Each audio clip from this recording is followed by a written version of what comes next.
Hej, jeg er Christian Rahbæk, spiller for Copenhagen Ducks. Jeg vil gerne vise, hvad turneringspaintball er.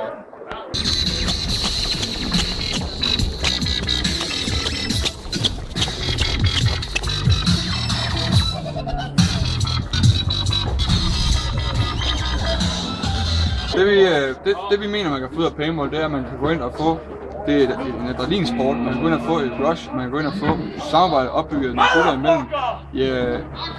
Man skal være 16 for at spille, men det er for 16 op af alle former, alle størrelser, alle typer mennesker spiller paintball, kan spille paintball, alle kan lære det. Hvis man har lyst til at sætte tiden i det, har ambitionerne, så er det en fed måde at få kammeratskaber på. Jeg prøver at forklare lidt om, hvad paintball egentlig går ud på. Hvis vi ser på anlægget her, det er, at vi har en bane på 45 gange 40 meter, som er hegnet ind, og nogle værn på banen. Det der går ud på, det er, at man er 5 mod 5 spiller mod hinanden. Her i dag er der 20 forskellige hold, 20 forskellige klubber, som hver spiller mod hold, som så skal konkurrere mod hinanden, ligesom man spiller på indendørs fodbold, men op til stævne, hvor man så spiller i løbet af hele dagen, hvordan man finder. Vi kan se herinde, at vi har et første hold A, der er klar herinde på startzonen. Det der så går ud på, det er, at de 5 gutter her, via deres taktikker og deres aftaler og deres forberedelser, har lagt en plan for, hvordan de skal komme ned i en anden ende og trykke på en knap. Det nemmeste vil selvfølgelig være at skyde de 5, hvor i den anden ende, som er det jo fedt ned. Hvis man bliver ramt og elimineret, skal gå ud og vinde til næste point.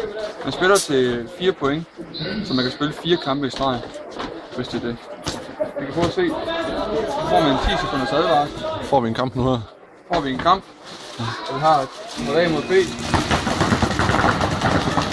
Deres mål er så, de andre den anden ende og komme ned og tage deres flag. Det foregår også 4 gange streg for at vinde en kamp, så det er én kamp. Det kræver både taktik, og det kræver udholdenhed, og det kræver fysisk styrke, og det kræver nogle færdigheder, der kan gøre, at man kan holde rigtigt, skyde rigtigt, løbe, skyde, kaste på rigtig måde for at undgå skader, sidde rigtig i verden og snakke sammen. Alle de ting, som vi mener, der skal til for, at det er en god holdsport. Hvad er der i? Hvad er det, fordi man skal vist ikke undersøge marcipan for væv? Stiger spændingen for kampstart.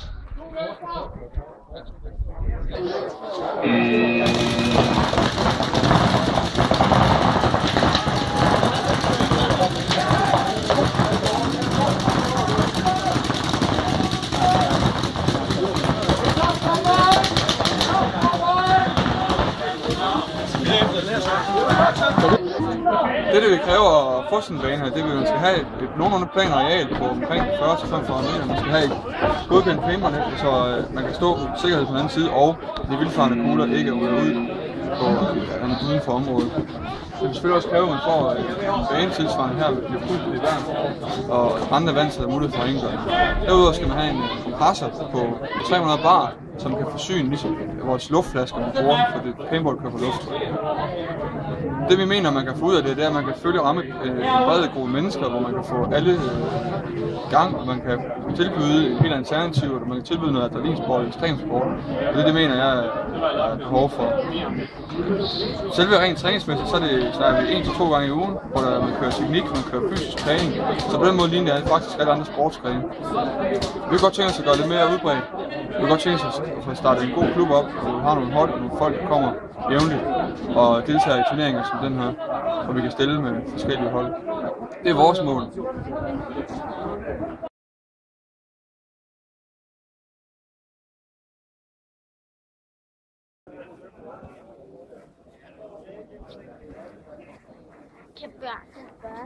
Vi kunne godt tænke os at få paintball mere udbredt, især i trekantsområdet. Få det gjort til en sportsgren, og noget man tager til 2 gange i ugen. Noget man træner, noget man glæder sig til.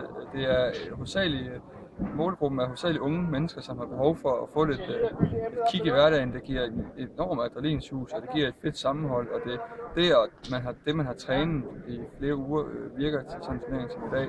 Men taktikken er der, fysikken er der, og sammenhold. Det er hele pakken, og det finder du ikke i nogen anden form for sportsgren.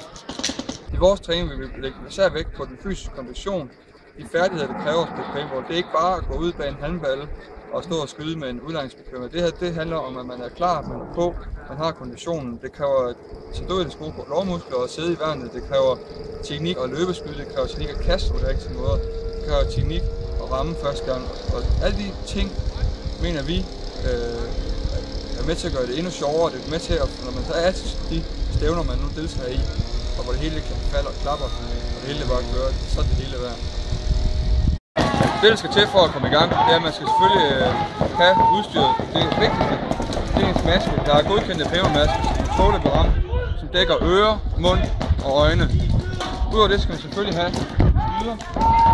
Og på skyderen, så ser lidt anderledes ud med den, man kender på polteraften. Den her, den har en elektronisk chip i sig, som hjælper en med at holde styr på, hvor hurtigt man skyder og hvor hårdt man skyder. Derudover har vi vores luftflaske, som leverer luft til skyderen, som vi skyder med. Ovenpå her, der har vi det, der kaldes en loader, hvor vi har kuglerne nede i.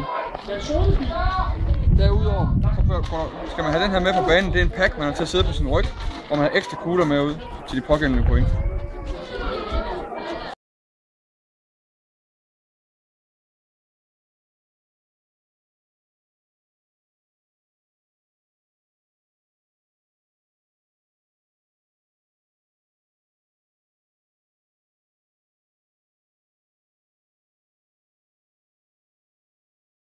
Vi har gode erfaringer med at have ungdomsskoler ude, som har kunne holde et helt arrangement kun med dem, hvor de klasserne hver især kan kæmpe med hinanden. Og det med, at man har noget, man kan udfordre hinanden på en helt anden måde i små hold, det er med til at skabe konkurrenceevne, og det er tilfredsstillelse.